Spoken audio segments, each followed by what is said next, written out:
పసు బోర్డు సంబంధించి 2022 అప్పుడు కేంద్ర ప్రభుత్వం ఏదైతే పసు బోర్డు ఏర్పాటు చేస్తున్నట్టు ప్రకటించింది. కానీ కేంద్రం ఎక్కడ ఏ విధంగా అనేది ఏదైతుందో ప్రకటింప చేయబడలే. సరే ఇప్పుడు ఏదైతుందో ఆ కేంద్రం నిజామాబాద్ కేంద్రంగా ఏర్పాటు చేయాలని చెప్పని కేంద్ర ప్రభుత్వం నిర్ణయించి ప్రకటింప చేయడం పట్ల హర్షం వ్యక్తం చేస్తున్న కాంగ్రెస్ పార్టీ రైతాంగ విభాగంకి వెళ్ళి హర్షం వ్యక్తం చేస్తున్నారు. ఈ అంశానికి సంబంధించి తెలంగాణ రాష్ట్రంలో కాంగ్రెస్ ప్రభుత్వం ఏర్పాటు కాబడటంతోనే మిత్రులు తుమ్మల నాగేశ్వరరావు గారు వ్యవసాయ శాఖ మాత్యులుగా ఫిబ్రవరి 24లో వారు ప్రధానమంత్రి గారి దృష్టికి తీసుకుపోవడం జరిగింది. అట్లా వ్యవసాయ శాఖ మంత్రి దృష్టికి తీసుకుపోవడం జరిగింది. అగైన్ నవంబర్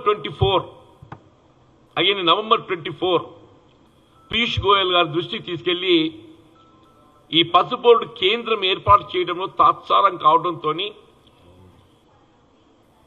ఇవాళ తెలంగాణ ప్రాంత రైతాంగంలో పసుపు రైతు ఆందోళనకు గురవుతున్నాడు. మీరు తక్షణమే ఈ కేంద్రం ఏదైతుందో నిజామాబాద్ కేంద్రంగా ఏర్పాటు చేయండి. రాష్ట్ర ప్రభుత్వం ఏదైతుందో దానికి కావలసినటువంటి సౌకర్యాలు మౌలిక వసతులన్నీ కల్పింపజేయడానికి సిద్ధంగా ఉందని చెప్పని వారు లెటర్ కూడా రాయడం జరిగింది. తుమ్మల నాగేశ్వరరావు గారు first letter as address to the prime minister, agriculture minister in February 24. తర్వాత లేటర్ పీయూష్ గోయల్ గారు కూడా వారి దృష్టి కూడా తీసుకుపోవడం జరిగింది. ఏదైనా మొత్తానికి వల్ల ఈ పసు బోర్డు నిజామాబాద్ కేంద్రంగా ఏర్పాటు చేయబడడం పట్ల కాంగ్రెస్ పార్టీ హర్షం వ్యక్తం చేస్తున్నాం.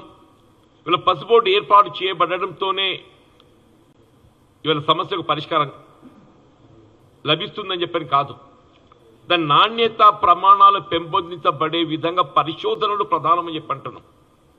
ఆ పరిశోధనల కేంద్రం ఏదైతుందో ఇప్పుడు ఏదైతే ఉమ్మడి రాష్ట్రంలో అప్పుడు వైఎస్ రాజశేఖర రెడ్డి గారు ఆ కేంద్రాన్ని ఆరంభింప చేయడం జరిగిందో కమ్మర్పల్లిలో, దాన్ని స్ట్రెంథన్ చేయవలసినటువంటి ఒక ఆవశ్యకత ఉంది. దాన్ని మరింత బలోపేతం చేయవలసిన ఆవశ్యకత ఉంది. Market facilities are also more important. ఇవాళ గోడౌన్ ఫెసిలిటీస్, కోల్డ్ స్టోరేజెస్ కనీసం క్వింటల్కి ఒక 15,000 రూపాయలు లభిస్తేనే కానీ గిట్టుబాటు కాదు. పసుపు ఏదైతుందో క్వింటల్ 15,000 రూపాయలు లభిస్తేనే కానీ గిట్టుబాటు కాదు. ఉత్తర తెలంగాణ ప్రాంతం వద్ద వాణిజ్య పంటలు ఇటు పసుపే కానీ చక్కెరే కానీ మధ్యలో మరి నిలిచిపోయినాయి.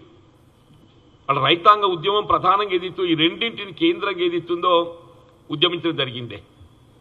వాళ్ళ పసు బోర్డు ఒక కొలిక్కి వచ్చినట్టు కనబడుతున్నది.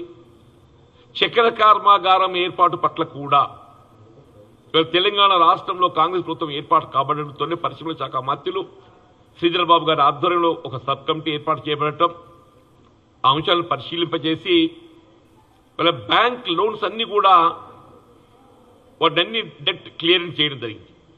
ఇప్పుడు ఏదైతుందో చక్కెర కర్మాగారాల పునఃప్రారంభానికి సంబంధించి కూడా తెలంగాణ రాష్ట్ర ప్రభుత్వం మన బడ్జెట్లో కూడా ఈ అంశాన్ని పేర్కొన్నది. This government has committed for reopening of the sugar factories. ఈ రెండు వాణిజ్య పంటలు ఈ ఉత్తర తెలంగాణ ప్రాంతానికి సంబంధించిన రైతాంగానికి కొంత ప్రోత్సాహం కలిగిస్తాయి.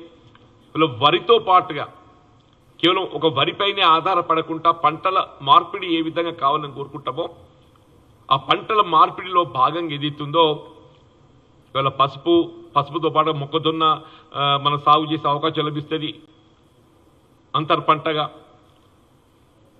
దాంతో పాటుగా ఇవాళ చక్కెర షుగర్ కేన్ అది ఆరంభమైతే చక్కెర ఫ్యాక్టరీ ఆరంభమైతే రైతాంగానికి అది పెద్ద ఆసరాగా ఉంటుంది.